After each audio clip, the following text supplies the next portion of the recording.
بسم الله الرحمن الرحيم waxaan runtii aad ugu faraxsanahay caawa inaan barnaamijkii joogtada ahaa oo aan bulshada reer Puntland iyo dadka Soomaaliyeed ba aan u soo bandhigi jirnay bishii mar aan maanta ku qabanayno magaalada Gaalkacyo taasoo runtii ahmiyad gaar ah noo leh guud ahaan iyo gaar ahaan safarka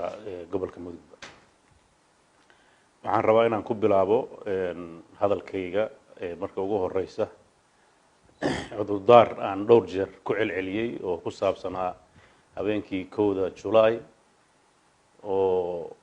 khudbadayda iyo hadal jeedinteeda ay ku jirtay haliyeeyo badan oo gobolka Mudug gaar ahaan magaalada Gaalkacyo runtii u mudnaa xorriyaddii iyo dadaalkii la soo maray inaan ka xuso waxaasi khalad ah runtii uga tagnay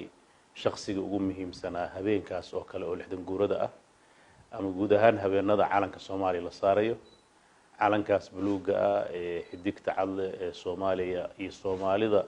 dhammaan aan hadda Jamhuuriyadda Federaalka Soomaaliya ku jirinba oo ah astaan weyn oo ay ku hirtaan oo muujinaysa midnimadooda iyo sida ay u yihiin ummad qura محمد عوال الليبان oo runtii fikirkaas uu ka soo maaxday محمد عوال الليبان ma ahayn kaliya hal abuur fikirkaas wuxuu ahaa halgamayaashii ururkii SYL wuxuu ka mid ahaa dadkii dawladda u soo shaqeeyay muddada dheer oo runtii qayb weyn ka qaatay dawlad dhiska Soomaaliya ilaa iyo xilliyadii ugu dambeysay oo ka mid ahaa dadkii bayaankii ama waxyaabihii dadka Soomaaliyeed mar walba ku baraarujin jiray badbaadadooda qayb ka ahaan jiray oo dhaqdhaqaaqa siyaasadeed ilaa iyo intii uu noolaa wuxuu ahaa mar walba u taagan marka cudurdaarkaas waxaan cudurdaarnay dadka Soomaaliyeed meel walba ay joogaan gaar ahaan dadka reer Mudug iyo Gaalkacyo iyo gaar ahaan qoyskii iyo eheladii iyo carruurtiisa oo qayb badan nool oo jeclaa in ay maqlaan runtii fursadaas maanta qaaliga ah intaas markaan uga baxo arintaas saxiida ah sidoo kaleeto Gaalkacyo waxa ka socda stadiumka ama meeshii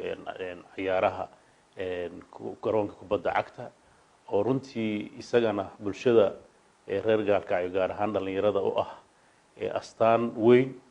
oo ay ku xuseen magaca Cawaale oo garoonka stadiumka ee Cawaale iyadana waxaan rabaa fursadan inaan uga faa'iideysto kulan xalana dhexmaray dhalinyarada iyo guddiga gacanta ku haya dhismaha garoonka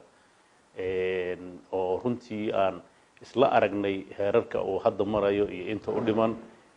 waxa ay dawladda Puntland si rasmi ah u cadeynaysaa qaybaha ka dhiman in ay dawladda Puntland dhameystiri doonto sida ugu dhaqsaha badanna garoonkaas oo si casriyeysan loo naqshadeeyay runtii aan uu noqon doono garoomada ugu wanaagsan ee geeyiga Soomaaliya ka jira oo dhammaan intii garoon lagu arki jiray yeelan doono marka waxaan rajaynaynaa iyadana inay dhalinyarada qaar ahaan sportska xiiseysa iyo dhalinyarada guud ahaan gobolka Mudug in ay arintaas iyagana ay si wanaagsan ugu bishaareystaan saad ogtihiin dawladdan mar walba ahmiyadda koowaad waxa uu ah nabadgelyada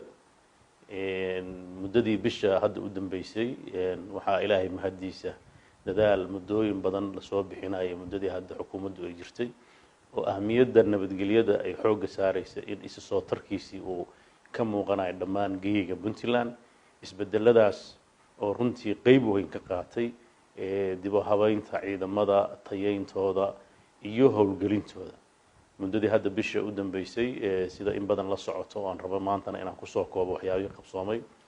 waxa ka qabsoomay ilaa 2 urur ama 3 urur oo tababaro uga socdeen xerada Hawrgalble kontoni afraad iyo dugsiga tababarka ee Bran ayaa u soo gabagaboobay oo howlgalkoodii iyo shaqooyinkii muhiimka ah ku noqday sidoo kale waxaa dib loo howlgeliyay ama tababarkii u qaatay dhammaan ciidamada gobolka Mudug gobolka Nugaal iyo qayb kamid ah gobolka Bari iyo Karkaar oo runtii iyagana tababarkoodii uu hadda u socdo waxa sidoo kale guddigii dib u habeynta ciidamada ay hadda gacanta ku hayaan oo dhowrkii baro la soo dhaafay ay joogaan magaalada Gaalkacyo oo iyadana isbedelkaas iyo tirakoobkaas ay gacanta ku hayaan qaybaha ugu horeeyana waxaan rajaynaynaa maalmaha soo socda inay iyaguna xareen doonaan isbedeladaas tayada ciidanka ku dhacday runtii waxaa laga dareemayaa magaalooyinka waaweyn ee Puntland guud ahaan haddii ahaan lahayd magaalooyinka caasimadaha u ah gobolada iyo haddii ahaan lahayd degmooyinka kaleeto waxaa hoos u dhacay 60% crime-kii ama dambiyadii lagu geli jiray magaalooyinka waaweyn sida Boosaaso iyo Gaalkacyo iyo Garowe waxaa aad u soo kacay qabashada iyo maxkamadaynta dadka dambiilayaasha ah oo runtii isugu jira dambiyada culculus ee ah kuwa argagixisada iyo falalka dilalka geysta sidoo kale kuwa maaragtay dambiyada ka dhaca magaalooyinka ama ay tahay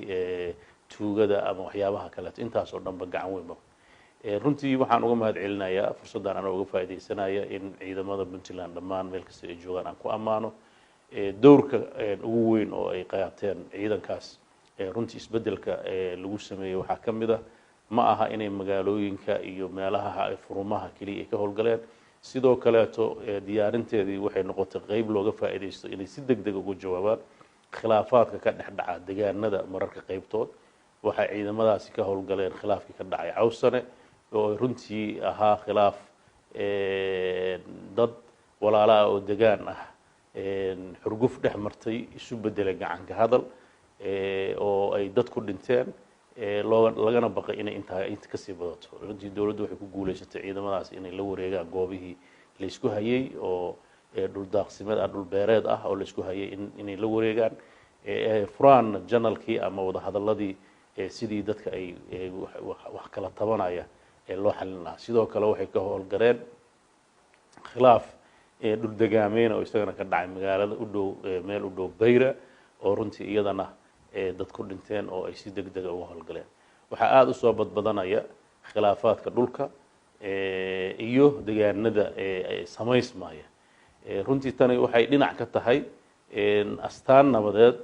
oo markii dadkii cabsidii kale iyo argagixisadii lala tacaalay bini aadan garmaxijiye weeye ayuu wuxuu haddana u qalab qaatay khilaafaad aan sal lahayn oo runtii deegaano iyo dhulkan aad u ballaaran oo dadka ku filan oo iyo dad hadda dadku inay beeraha sameeyaan way fiican tahay laakiin haddana dhulkii daaqsimadaha raba inay deegaaneeyaan runtii dawladdu waxay ka soo saartay go'aan shalay aan ku saxiixnay magaalada Gaalkacyo kadib cabashooyinkiisa markaan deegaanadoo dhan badan ka aragnay haba u darnaatay hadda gobolka Mudug oo runtii khatar weyn oo looga baqayo beelaha qaybtood inay khilaafaad gacan ka hadal isu bedelo dhammaan waxaa la joojiyay deegaameynta dhulka daaqsinka ah meel kasta ay ku yaalaan waxaa kaloo iyadana dawladdu ay diyaarin doontaa hadiiba ay dhacdo dadkii waa bateen hantidii waa badatay xoolaha qaybtood inay deegaan bay u baahan yihiin beer in la sameeyo laga maarmayo deegaano reer miyiga qaybtood inay magaalooyin ay aba ka adeegtaan ama umadku wax ka baraan ay sameeyaan waxaas oo dhan waxay ka mid tahay horumarka bulshadu gaarayso laakiin waxaan rabnaa bulshada horumarkeeda u gaarayso in uu maadaama dawlad 21 sano jirtay ay tahay Puntland mararkii hore tan ay ahayd xaalado aan abuurmi jirin oo aad u yaraa dawladdu waxa hadda dhammaan la wareegaysaa arrimahaas iyo maamulidooda iyo ka warhayntooda xeerarka ay u baahan yihiin dawladdu waa ay soo saari doontaa iyada oo la kaashanaysa baarlamaanka iyo golaha xukuumadda waxaan halka ka cadeynaynaa inaan cidna dhul degaameyna samaysan karin inay tuulo samaysan karin inay barkad qodan karin inay beer samaysan karin iyadoonan ogolaansho iyo fasax ka helin hay'adaha dawladda gaar ahaan wasaaradda deegaanka iyo wasaaradda arrimaha gudaha iyo wasaaradaha kaleeto oo khuseyn doona si loo xadido in loo qiimeeyo meesha dadkaas rabaan inay wax ka samaystaan inay tahay meel ku habboon dadku waxaad moodaa in meeshii ugu habbooneed ee daaqa ama meelihii balliyada ahayo biyaha isugu ururayeen dadka ka dhaxaysay inay rabaan inay deegaan ka dhigaan oo wixii dadka badan ka dhaxeeyay koox yar inay qabsato inay rabto taas dawladdu ma ogolaanayso dhammaan ciidamada dawladda iyo hay'adaha dawladda ee ku shaqada lena si toos ah ayaa loogu faray inay arrintaasi aysan dib dama u dhicin ayaan rajaynaynaa annaguna insha Allah xeerarka iyo ciddii damacaas uu galo degmada ugu dhow iyo maamulka ugu dhow ee markaas gaari kara warkooda hala soo xiriiraan si processka suuragalka loo mariyo intaas waxaan rabaa inaan waxyaabaha dhinaca amniga iyo wixii ku xeerna aan uga baxo dabcan qodobka labaad oo mar walba markii amniga la helo daba socday wuxuu ahaa dhinaca siyaasadda oo runtii hadda aanan ka hormarin amniga sababtoo ah puntland dowlad fadhida oo siyaasadeeda fadhida oo muddo soo jirtay weeye 21 sano ah inkastoo mar walba amnigu uu siyaasad ka horeeyo laakiin puntland alxamdulillah waxa weeye shuruuc dowladeed oo kaamil ayay leedahay laakiin waxaan rabaa in isbedelada siyaasadeed ee dhacay inaan ka warramo gudaha puntland isbedelka siyaasadeed ee hadda socda waxaa ugu weyn dhinaca dimuqraadiyeynta oo runtii puntland xukuumadda hadda jirta ay hadafyada ugu muhiimsan oo ay rabto in ay xaqiijiso ay yahay sidaad la socotaan waxaa dalka ka furmay ururo siyaasadeed oo u tartami doona inay noqdaan xisbiyada joogtada ah ee dalku yeelan doono oo laga guuri doono nidaamkii hore ee ku dhisnaa habka beelaha in ay siyaasadda iyagu ay mas-uuliyadda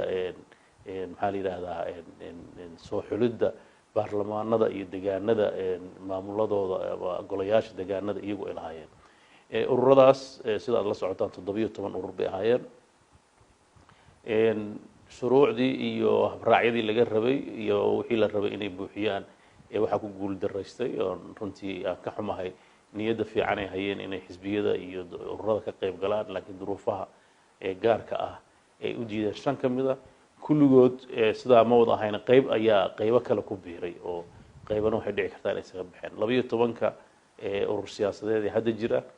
guddiga madaxa bannaan ayaamaha kan wuxuu waday in uu isu kala qaybiyo dhammaan 9 gobol ee puntland uu soo korbeero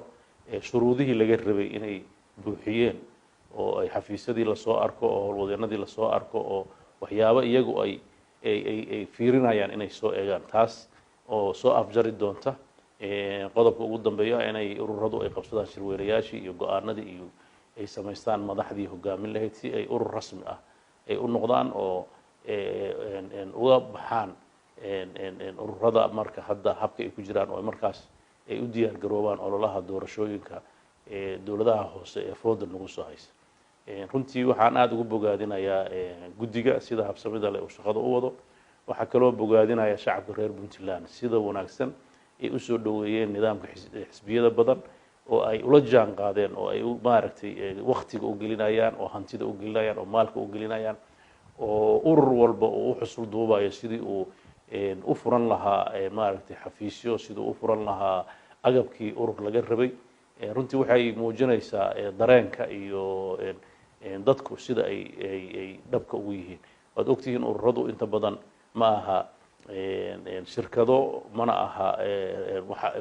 dowlad markaas awood xukun fulinaysa ururadu waa waxyaabaha dadka ay ku socdo tabarucooda iyo membership fee-gooda iyo jeebkooda ku socdo way marka taas wayna farxad gelinaysaa waxay muuqanaysaa inay dadku u heelan yihiin inay maalgelin ku sameeyaan sidii siyaasadda dalkan ama puntland loo horumarin lahaa aad baanaan ugu hambalyeynayaa dhammaan ururadaas isu xilqaama in ay bulshada afkaartooda siyaasadeed usoo bandhigaan una diyaar garoobaan inay tartan shariif ah oo xor ah oo xalaal ay ka qayb galaan iyadana aad baan u bogaadinaya dhinaca horumarka waxaa jira mashaariic mudan inaan hadda tilmaamo marka laga tago mashaariicdii hore u socon jirtay oo iyadana maaragtay hadda waxa ku soo kordhay inaan wax ka niraahno ay habboon tahay mashruuca aad la socotaan oo ugu horeeya waxa weeye mashruuca runtii u ah halbeega puntland inay isku tashato oo ay mashaariicdeeda qabsato muddo dheer dalka Soomaaliyeed guud ahaan iyo puntlandba waxay dhowri jirtay sidii caadada ahaan jirtay mashaariicaha waaweyn in ay ka dhowrto caalamka inay wax uga qabtaan 30 sano oo la lahaa dowlad maaragtay nidaamsan oo la isla ogol yahay oo wax lagu aamini karo ma aydan lihidin waxay puntland goosatay muddooyinkii u dambeeyay inay iyada isku tashato aysan noqonin dad caaliq ah oo meel iska fadhiyo oo weligood sugaa iyagoo la kaashanaya awoodooda gudaha iyo qurbo joogtooda dibadda jirta labadaba waxaa ugu muhiimsan wadadii ceel daahir iyo ceerigaabo oo runtii ah astaan dhaqaale astaan horumar bulsho ah oo runtii wajigeedii labaad aan rajaynayno haddii ilaahay inuu goordhow si rasmi u bilowdo laakiin waxaan rabaa inaan dadka u sheego in dhowaan ay yimaadeen qayb ka mida daamurkii waddadaas looga shaqayn lahaa dib u habeyntii shirkaddu ay shaqada ku bilaabi lahaydna ay hadda diyaar garowooda ku jirto aan rajaynayno markaan wejiga labaad dhowaan la daah furana aan usoo bandhigi doona dhaqaalaha ay hadda dowladda u hayso iyo waxa hadda lagu tashanayo iyo waxa aan ka rabno guud ahaan dadweynaha reer Puntland ama ha joogaan gudaha ama dibadda ha joogaan iyo cid kasta oo ama Soomaali ama ajnabi ah oo runtii khayr jecel oo rabto horumarkaas inay gacan ka geysato sidoo kaleeto waxaa muddadan qabsoomay waddada isku xirta Garow iyo Boosaaso oo sidaas oo kaleeto muddo dheer aan dhowreyn inay cid kaleeto naga caawiso annagoo weli ka rajo dhigin oo mashaariic badan oo aan malaynayno inay hirgalaan aan sugayno duruufaha COVID-19 uu keenay darteed oo hakad uu ku dhacay waxaa laakiin dawladdu si isku tashiya ay u samaysay in badan aad ka aragteen social media 40 kilomitir ugu dhibka badnayd yalho ka soo bilaabanayo oo dadku badankiisa meermeer ku yaqaano waddo khatar ah runtii 40 kilomitir si qurux badan bay u dhamaatay waxaa hadda daraasad ku jira dadka magaalada ay jidka ku safra aad u yaqaanay marka yalha laga tago oo dhinaca ilaa iyo dhinaca Boosal aad u dureera oo laagi la maro iyadana dayactir inagu sameeyo sidoo kale dhinaca ilaa iyo kala bayr iyadana in dayactir lagu sameeyo ayaa hadda daraasadeeda jidkaas maadaama magaalada Boosaaso ay tahay magaalada dhaqaalaha dekada ugu muhiimsan hadda ay ku taalo waa magaalo sea levelka mararka qaarkood aba ka hooseysa leedo oo aad u hooseysa buuraleyna ku teedsan marka Boosaaso laga soo baxo ilaa iyo kala bayr oo 60 kilomitir waa meesha buuraha golis ku xeendaaban magaalada Boosaaso looga soo baxayo waa meel khatar ah oo runtii haddii uu ku dhaco jidkaasi ay magaalada iyo isku socodka uu xirmayo marka laga tago dalka intiisa kaleeto oo meelo buurale way jiraan laakiin banaanku uu badan yahay togog inkastoo ay leeyihiin laakiin siyaabo kale oo looga xeeladaysan karo ayaa jira marka meelo kooban laga tago laakiin intaas waa inta khatarta ugu weyn aan u aragnay oo aan u baahannahay inaan si degdeg wax u qabanno shaqadaas runtii waxay noqotay shaqo meel fiican marayso oo aan rajaynayno inay lagu guuleysto sidoo kaleeto waxaa mar dhow iyadana dayactir gacanta lagu hayaa oo bishaan gudaheeda iyadana socdo sidaad la socotaan waddada magaalada Garowe dhex marta oo runtii iyadana ah halbowle kaliya marka laga tago bilicda magaalada oo waddadii dheerayd oo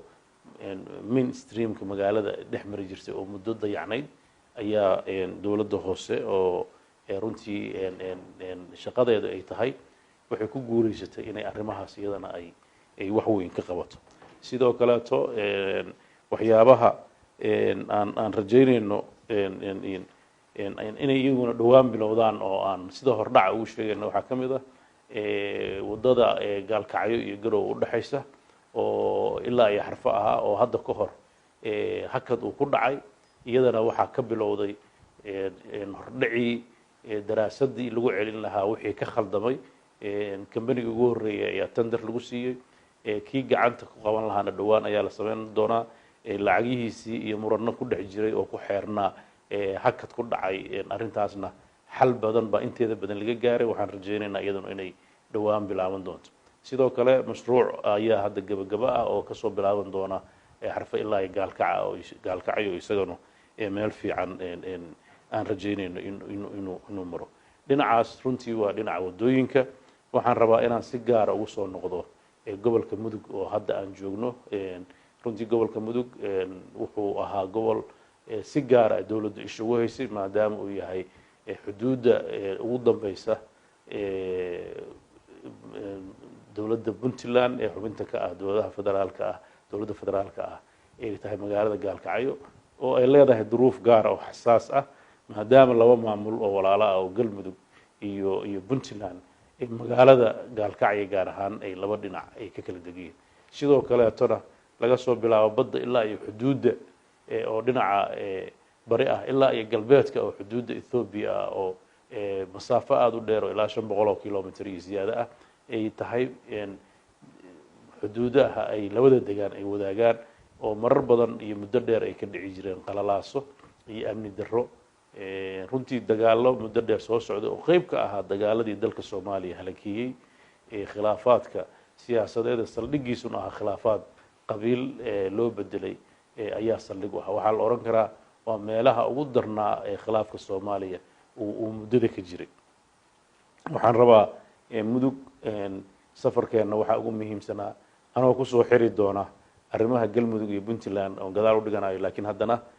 Puntland si ay iyadu kaalinteed u qaadato laga soo bilaabo 2017 xukuumaddii ugu horeysay waxa ay bilowday in ay magaalada Gaalkacyo nabadeynteeda ay dib u fiiriso waxa sameysmay wada hadallo muddo dheer socday oo labada dhinac ah waxa abuurmay ciidamo isku dhaf ah oo labada dhinac ka howlgalay waxa sameysmay in gudiyo dhaqan oo labada dhinac ah oo aqoon-yahan iyo dhaqan isugu jira oo runtii kaalin weyn iyagana ka qaatay sidii amniga ay wax uga qaban lahaayeen arrimahaas oo dhan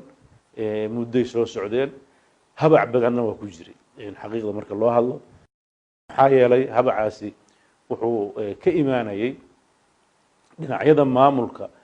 khaasatan oo sidii la rabay meelaha qaybtooda uga shaqeynayn iyo dadka u eg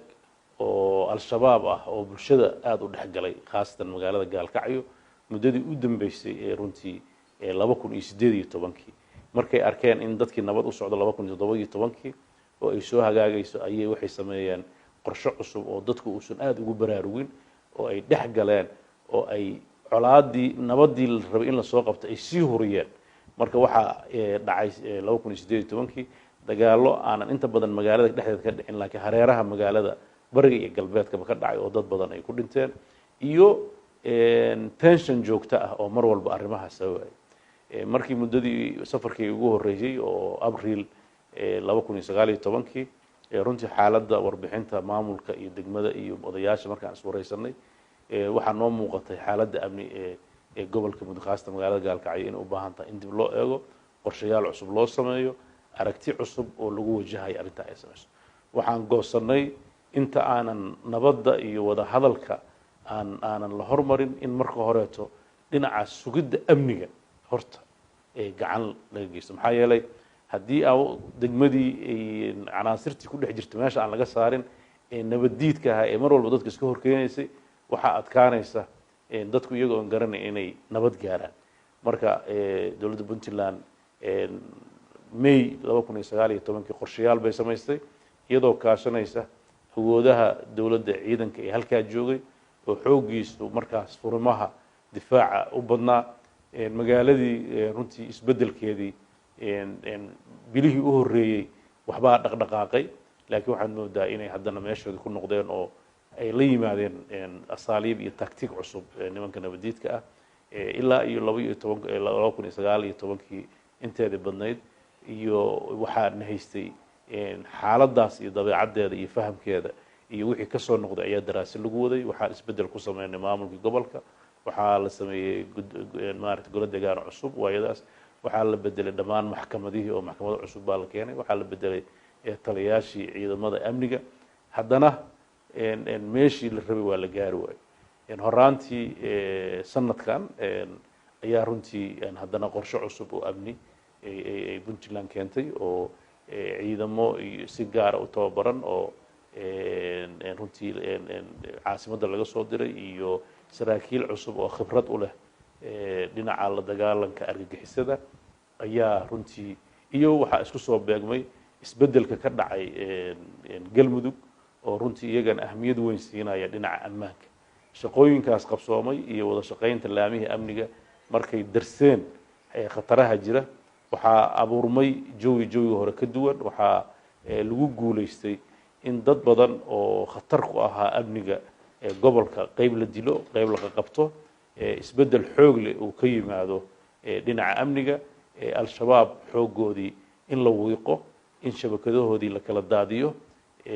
runtii taas markii lagu guuleystay in waxaan ku guuleysanay ciidamada Puntland amniga iyo kuwa galmudug ay wada howlgallo wada sameeyaan labada dhinac ka wada howlgalaan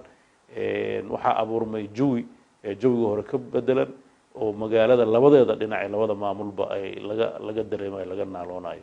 intaas markii lagu guuleystay waxaa madaxda labada dowladood oo runtii si joogto ah u wada xiriirayay oo u wada isha uga hayay waxaa u muuqata inay tahay xilligii ku habboonaa oo nabadda marka hadda laga shaqayn lahaa oo dhinaca maamul iyo dowladeed loo gudbi lahaa waxaan markiiba la horumariyey markii amnigaas laga gaaray in la abaabulo wada hadallo nabadeed oo bulshada ama qabaa'ilka labada dhinac kala degan oo runtii colaad dhexdeeda lagu abuurayay inaan kala dhex gelino kalsoonida abuuranto labada dhinac la isku booqdo waxaad ogtihiin waxaa qabsoomay shirkii badiiradley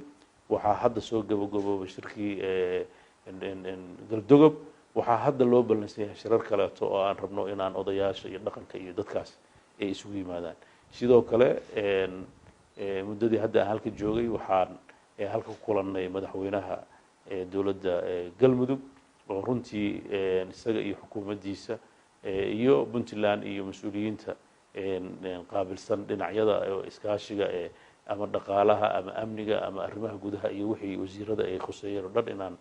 ka wada hadalno sidii loo horumarin lahaa iskaashigaas iyo nabaddaas 2 maalmood oo kulan socday waxaa ka soo baxay runtii qodobo muhiim ah oo aan isdhihi karo horumar weyn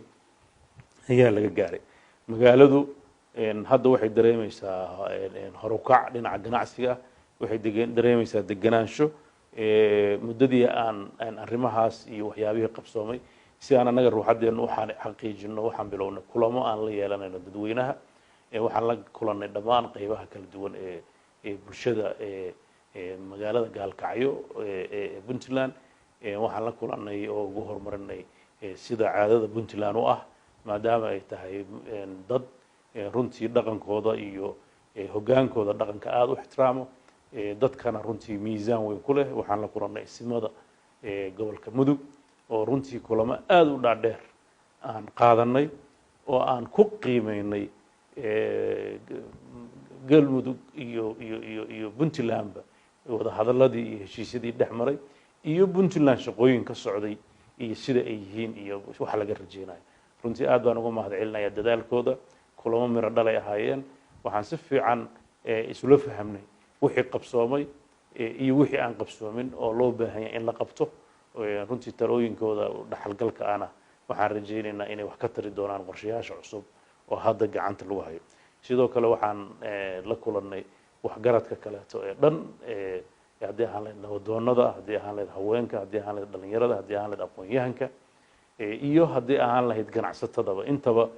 runtii muddadii aan joognay waxaan la yeelanay kulamo aada u balballaaran waxa aan kulamadaas ka dhashay farxad dhinacooda iyo dhinaceenna runtii dowladdu ahaan waxaan ku faraxsannahay in bulshadii aan mas-uulka u nahay shaqadii dowladdu ay qabatay ay ku faraxsan yihiin dareemayaan amni dareemayaan horumar dareemayaan inay ku hamiyaan waxyaabo intaas ka ballaaran oo ah inay horumarkooda ka shaqeeyaan sidoo kaleeto muddadii hadda aan joognay marka laga tago bulshadii aan la kulmaynay iyo xaaladda guud ee jirto waxaan ku dhex wadnay in aan dibo habeynta maamul iyo hay-adaha dowladda inaan iyagana wax ka qabanno waxaa la socda wasiirro kala duwan oo aada u badan waxaa jooga guddiga dibo habeynta ciidamada oo wasaaradda maaliyadda iyo amniga iyo taliyaasha ciidamada booliiska iyo daraawiishtu ay madaxa u yihiin waxay ku dhex jiraan howlahoodii qayb badan baa u qabsoontay waxaa tirakoobyadii iyo la rabay lagu sameeyey dhammaan ciidamada booliiska waxaa u dhiman ciidamada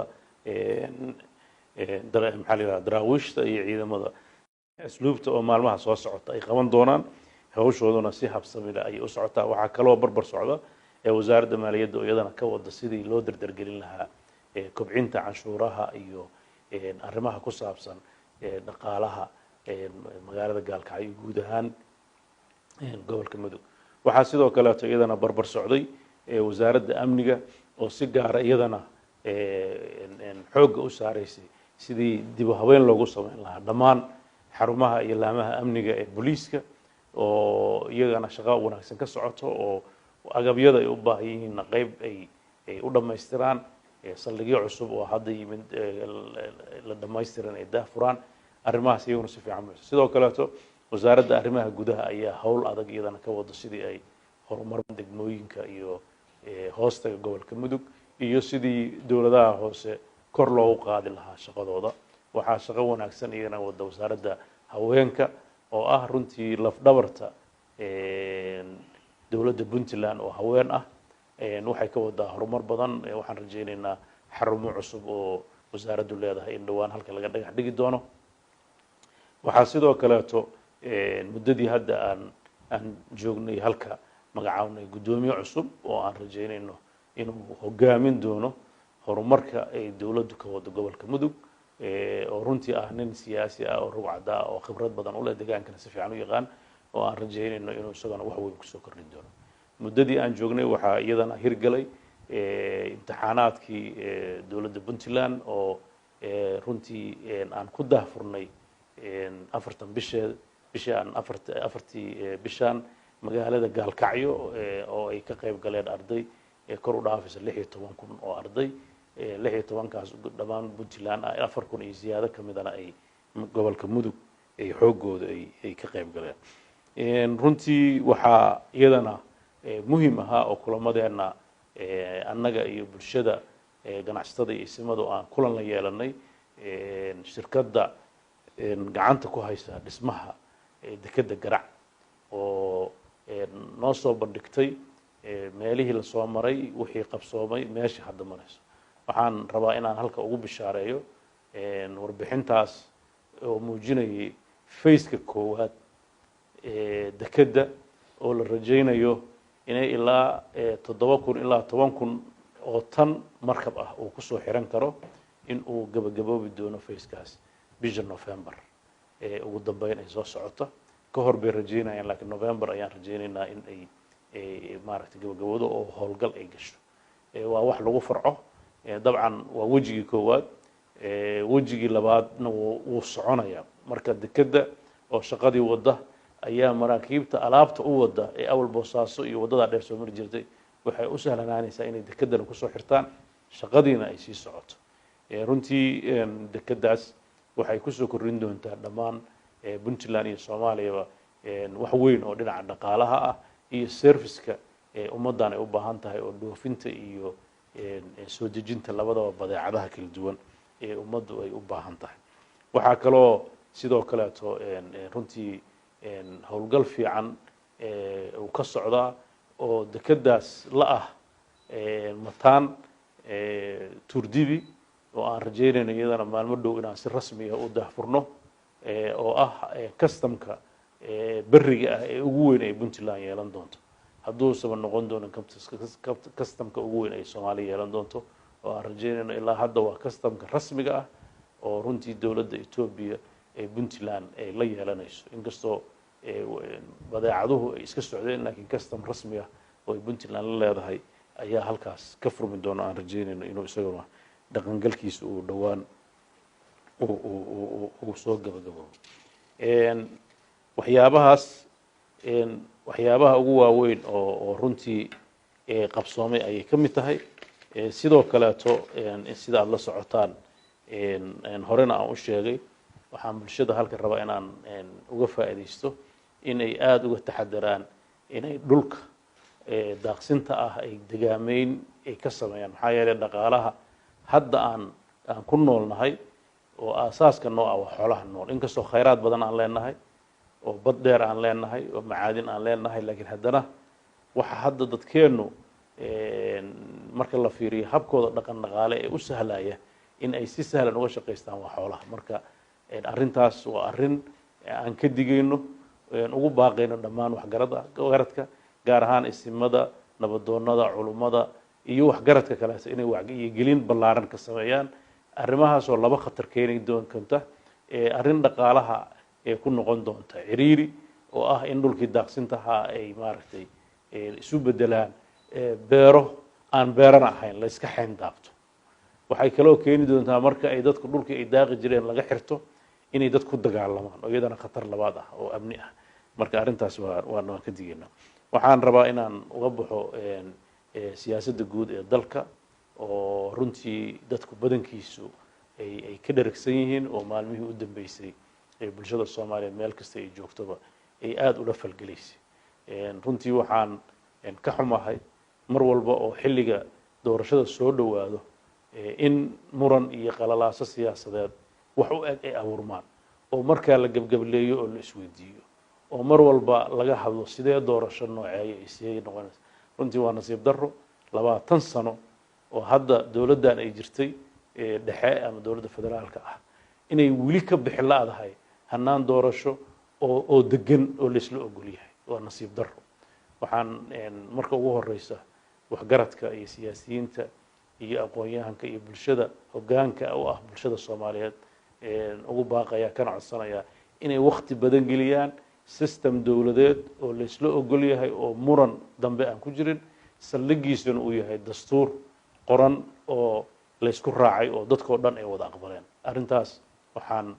rajaynayaa inay noqoto ahmiyadda koowaad oo bulsho meel degan ay ku kala badbaadi karto dastuurku waa heshiiska bulshada ee kala haya waa awoodda u siinaysa in dadka ka mid ah oo waxba kaga duwanayn ay awoodii dowladda oo ah fulinta iyo xiridda iyo wax walba oo dowladda leedahay gacanta loo geliyo si ay ummadda meesha degan u maamusho waxaan aad u rajaynayaa in arrintaas dadku aad u fahmaan oo ahmiyadda ay leedahay la siiyo oo aan loo arag wax aan macno samaynin maxaa yeelay dadku hadduusan yeelan wax kala haga wax macno yeelaysa waad ogtihiin diinteena xaniifka markay soo degtay ama diinihii samaawiga ay ka horreeyay nabigana ilaahay subxaanahu wa tacaala nebi iskama diro ilaa wuxuu ku diraa burhaan iyo wax cad waad ogtihiin bulshada xilligaa jirtay markii la soo diray ilaahay subxaanahu wa tacaala nebigu wuxuu la soo diray oo uu nebinimadiisa xoojisay waa kitaabka qur-aanka ah oo la rabo in bulshada muslimiinta ah lagu maamulo sidoo kale shaqadii ugu weynayd markii uu ka soo baxay mako oo uu madiine yimid wixii ugu horreeyay uu qabtay waxay ahayd saxiifaddii ugu horreysay oo ah dastuur kala haga dadkii muslimiintaha u yimid oo muhaajiriintaha ansaartii u yimid iyo dadkii aan markaas muslimiinta ahayn ee madiine la deganaa waxaa la yiraahdaa taariikhda cusub dastuurkii ugu horreeyay dastuurka madiine lagu qoray marka mararka qaarkood kitaabka qur-aanku waa mujmal laakiin dasaatiir in la qoto ama xeerar la samaysto waa wax shareecada islaamka uu jidaynayso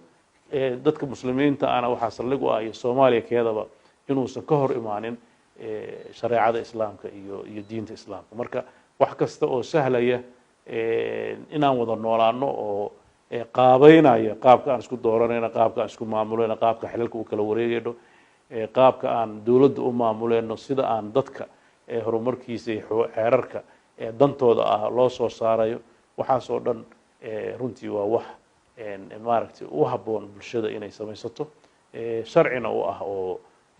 runtii aanan ka hor imaanin diinta islaamka marka waxaan codsan lahaa bulshadu inay ahmiyad gaar siiso arrintaas runtii waxay keentay in qof walba siday tahay oo iska sameeyo oo la ixtiraami waayo dastuurka oo ayaabka badan oo soo baxay waxa weeye dadkii la rabay inay dastuurka ilaaliyaan iyagii ay ku xadgudbayaan oo mararka qaarkood madaxda sare ee dowladda ay sameynayaan waxyaabo dastuurka iyo sharciga ka baxsan oo abuuri kara inay bulshada Soomaaliyeed iska hor keento waxaa runtii maalmihii u dambeysay yaab leh in guddoonka golaha shacabka oo si cad u yiraahdo shaqada golaha arrimaha ku saabsan doorashooyinka aqalka sare waxba kuma leh annaga asxaan u sameyn jirno u yeeri jirnay waa hadal duuban oo jira waxaan ka xumahay gudoomiye mursal oo saaxiibkay ah oo muddo dheer aan naqaanay fahamka noocaas ah in uu maskaxdiisa ku jirto iyo inuu dan kale leeyahay garan maayo fahamna ma aha saas leeyahay oo aqoon darro kuma tuhmaayo laakiin in uu sidaa u fahmo oo dadka uu la hadlayo uu moodo dad aan waxba kala garanayn maxaa yeelay baarlamaanka Soomaaliya waa laba aqal hoose iyo aqal sare oo iskor joogteynaya marka xeerarku waxay ka imaan karaan aqalka hoose waxay ka imaan karaan aqalka sare waxay ka imaan karaan xukuumadda waxay ka imaan karaan dadweynaha sida dastuurku qoran laakiin xeerarka marka la ansixinayo aqalka hoose markuu ansixiyo waa inuu aqalka sare u gudbiyaa wax ka bedel ku sameeyaa ama sidiisa ku waafaqa markaas ay ka dib la celiyaa oo markaa madaxweynuhu ku soo saaraa maaragtay faafin rasmi ah marka xeerar maalmo dhaweed aad loo sameynayo oo habraaci aan dhan aan marin inay mari waayaan mararka qaarkood haddii siyaasad looga jeedo warbar waa la sameeyaa laakiin haddana lala soo indha adag yahay in la yiraahdo loogama baahna aqalka sare inay wax dhahaan xukuumadda madaxweyne maxamed cabdullaahi farmaajo hogaamiyana runtii aan ka aragnay la dhaqan aan fiicnayn aqalka sare oo weliba ah aqalka u muhiimsan marka laga hadlayo dowladda federaalka maxaa yeelay aqalka sare waa aqalka matala dowladaha xubnaha ka ah dowladda federaalka waa meesha isku haysa dalka soomaaliya iyo bulshada soomaaliyeed oo saldhigga u ah in laga soo qaado waxaan muhiim ahayn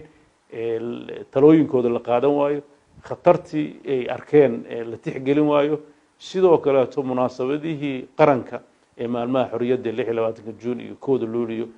lagu maamuusi waayo guddoomiyaha aqalka sare runtii waxay abuureysaa arrin aan wanaagsanayn oo bulshada soomaaliyeed ku abuuri karta kalsooni xumo marka waxaan u rajaynayaa khaladaad waa dhacaan caanada todobadooda la qabtaa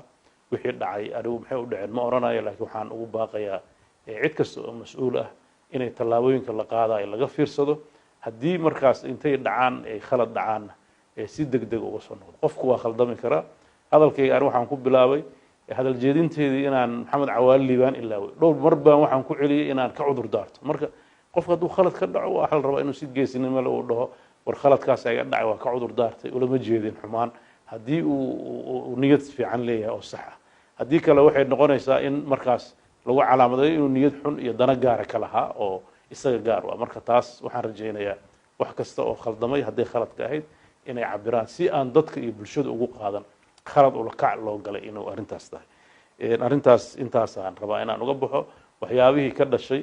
oo tirada badnaa ma rabo inaan ku rafto maxaa yeelay sidaad ogtihiin war-saxaafadeedkii maanta soo baxay bisha 6deeda iyo kulan khadka taleefanka ah oo aan ku wada yeelanay madaxda dowladaha xubnaha ka ah dowladda federaalka ah oo aan uga wada hadalnay xaaladda dalka marayo waxaan isla qiimeynay inay arrimaha jira aysan ku masaabaxayn in taleefon looga wada hadlo oo la isla meel dhigo runtii waxaa la isla gartay in kulan bishan 9keeda ka dhici doona magaalada dhuusamareeb caasimadda dowladda galmudug runtii la isugu yimaado arrintaasna runtii wixii aan ka oran lahayn iyo wixii laga oran lahaa ma rabo inaan ka hordhaco laakiin ahamiyaddu waxay tahay in lagu qiimeeyo xaaladda siyaasadeed dalka ka jirta sidoo kaleetana waxyaabaha ugu muhiimsan oo looga hadli doono waxa weeye sidii dowladda federaalka ah oo iyo dowladaha xubnaha ka ah ay dalka uga wada arrimsan lahaayeen xaaladaha hadda taagan oo la rabo in maaragtay looga gudbo marxaladan ugu muhiimsan tahay xaaladda doorashooyinka ee nagu soo foolga maadaama guddigii doorashooyinka qaranka xaliimo yaray guddoomiyaha u ahayd ay si cad u sheegtay in doorasho qof iyo coda aysan qaban karin muddadan hadda ka harsan muddo xileedka dowladda federaalka ah mar haddii ay intaa tiri waxaa ku xiga marka in la yiraahdo maxaa xal noo ah xal maxaa noo ah marka laga hadlayana ciddii u taalla waxa weeye waa xal siyaasi halkaas waxaa ku soo xirmay waxa la yiraahdo xalka qaanuuniga ah oo la filayo xalka qaanuuniga ah waxay ahayd in doorasho ay qabsoonto oo xilligeeda ku qabsoonto oo guddiga doorashooyinku ay qabtaan way qaban waayeen marka mar haddii qaban waayeen waxaa la rabaa marka in xal siyaasi laga gaaro maxaa ku xiga xalkaa siyaasiga ayuu kulankani usoo horeeya uu qeyb hordhaca qeybta ugu muhiimsan uu ka yahay inay bal ka sheekaystaan maamuladu kadibna ay dowladda federaalka la wadaagaan kadibna cid kasta oo ay khusayso arrimaha siyaasadda dalka inay arrimahaas kala hadlaan waxaan rajaynayaa shirkaasi inuu yeesho weji ah weji soomaaliyeed loo fahmo oo dadka soomaaliyeed ay u fahmaan inuu yahay qeyb ka mid ah waxyaabaha dalka soomaaliyeed horumarkiisa siyaasadeed looga shaqaynayo ulajeedadiisa ugu weynna ay tahay in marxaladda adaga nagu soo fool leh ay mas-uuliyiinta isugu imaanaysa ay ka wada hadlaan si ay dhinacyada ay aragtidooda ku kala duwan tahay ay uga wada hadlaan iyagoo ka fiirinaya in la helo xal lagu wada qanacsan yahay dhammaan dowladaha xubnaha ka ah dowladda federaalka iyo dadka kaleeto la rabo in loo arrimiyo ama hadda baarlamaanada ah ama ururada siyaasiga ah ama bulshada indheer garadkeeda ah ama cid kasta oo danaynaysa arrimaha siyaasadda iyo daneeyayaasha oo Soomaaliya walaalaha dadka saaxiibada iyo walaalaha dowladaha anay oo runtii dadaal badan ku bixiyay sidii dowladda Soomaaliya u jir lahayd oo mal walba ka walwalsan runtii horor socod la'aanta ka jirta siyaasadda Soomaaliya oo aan rajaynayo inay mar dhow soo afjarmi doonto. waxaan u rajaynayaa dhammaan bulshada Soomaaliyeed meel kasta ay joogto guul. waxaan si gaar ah bulshada reer Puntland u rajaynayaa horumar, deganaansho, nabadgelyo. waxaan gobolka Mudug si gaar ah u rajaynayaa in uu waa cusub u baryo, dowladnimadu ay si fiican u hanan qaado, heshiiska u dhaxeeya Galmudug iyo Puntland uu miro dhalo. bulshadan oo 30 sano in ka badan colaad iyo cabsi iyo runtii dagaalo ay halakeeyeen, waxaan rajaynaynaa inay iyaguna arrintaa ka baxaan oo walaalahooda kaleeto ee deegaanada degan ku nool ay la mid noqdaan, si looga faa'iideysto awoodda dhaqaale ee magaaladan iyo gobolkan uu leeyahay iyo dadka ku nool oo runtii dadka ugu firfircoon Soomaaliya iyo Puntland ah. waxaan u rajaynaynaa iyagana horumar waara iyo mustaqbal wanaagsan. waxaan bulshada Puntland meel kasta oo joogto ugu baaqayaa inay ka shaqeeyaan nabadda iyo xasiloonida iyo deganaanshaha, ay ka waantoobaan khilaafaadka beelaha walaalaha ay ka dhex dhici kara. waxaan runtii baaq nabadeed u dirayaa dhammaan meelaha ay ka jiraan colaadihii muddooyinkii dambe soo cusboonaaday, oo ay ka mid yihiin colaadda hadda gacanta lagu hayo ee magaalada Cawsane ka jirta, oo aan u rajaynayo guurtida iyo dowladda maamulka wasiirada hawshaas gacanta ku hayo in ay xal waara ka gaaraan. waxaa sidoo kaleeto halka baaq uga dirayaa dagaalada iyagana ka jira iyo shaqaaqooyinka ka jira gobolka Cayn, magaalada Buuhoole iyo Horfadhi, oo runtii maalmihii u dambeeyay khasaare nafeed ay ka dhaceen. waxaan ugu baaqayaa labada beelood ee walaalaha ah in ay arrintaas ay joojiyaan gacanka hadalka, aqbalaan baaqyada dowladda, aqbalaan baaqyada isimada iyo waxgaradka, ay soo fariistaan gogosha nabadda. wixii dhacayna laga wada xaaltamo. dowladduna waxay ku bixin doontaa ahmiyad gaar ah siday arrintaas u soo afjari lahayd. horena waxay uga gashay howl adag, laakiin waxaan ka xumahay inay noqdaan wax soo noqnoqda. waxaan labada beelood ee walaalaha ah ee isku beesha ah, beelaba ma ahane, aan u rajaynayaa inay arrintaas baaqyada aan u soo jeedinayn ay maqlaan oo ay joojiyaan in wax dambe oo shaqaaqa ay dhicin. dhalinyarada xamaasadaysan waxaan rajaynayaa inaysan u horseedin ehelkooda iyo qaraabadooda mahadho iyo aano aan dhammaan oo iyagana marka dambe ku noqota. aad baad u mahadsantihin.